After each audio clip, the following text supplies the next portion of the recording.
చుక్కకూరతో ఎప్పుడు చుక్కకూర పప్పు పచ్చడి కాకుండా ఈ విధంగా కర్రీ ట్రై చేయండి. చాలా బాగుంటుంది. తప్పకుండా మీకు నచ్చుతుంది. ఒకసారి ట్రై చేసి చూడండి.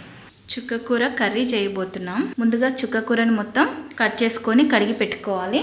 నేను 4 కట్టలు తీసుకున్నాను. ఇలాంటివి కట్ చేసుకొని కడిగి నీట్గా ఇలా పెట్టుకున్నాను. ఇప్పుడు కర్రీ ఎలా ప్రిపేర్ చేద్దామో చూద్దాం. ముందుగా స్టవ్ ఆన్ చేసుకొని కడాయిని పెట్టుకుందాం.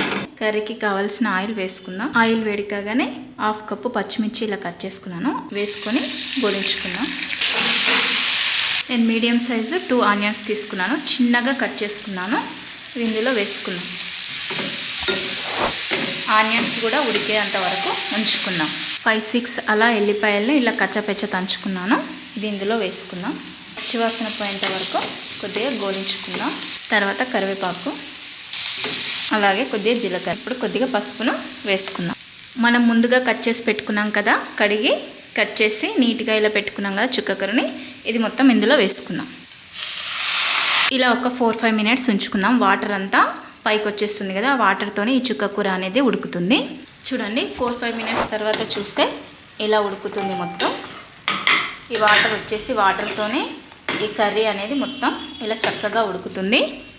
మనం ఇలా స్పూన్తో ఇలా అనుకోవాలండి. మొత్తం 1/2 కప్పు దాకా నువ్వుల పొడి వేస్తున్నాను. నువ్వులు వేయించుకొని మిక్సీ పట్టుకున్నాను. ఈ నువ్వుల పొడి వేస్తేనే ఈ కర్రీ అనేది చాలా టేస్ట్గా ఉంటుంది. ఇదంటే చాలా పుల్లగా ఉంటుంది కాబట్టి ఈ నువ్వుల పొడి వేస్తేనే కర్రీకి టేస్ట్ అనేది వస్తుంది. చివరిగా కొత్తిమీర వేసుకుంటే సరిపోతుంది. ఎంతో టేస్టీ చుక్కకూర కర్రీ రెడీ. ఇంకెందుకులే, మీరు కూడా తప్పకుండా ట్రై చేసి టేస్ట్ ఎలా వచ్చిందో కామెంట్ చేయండి. Thank you.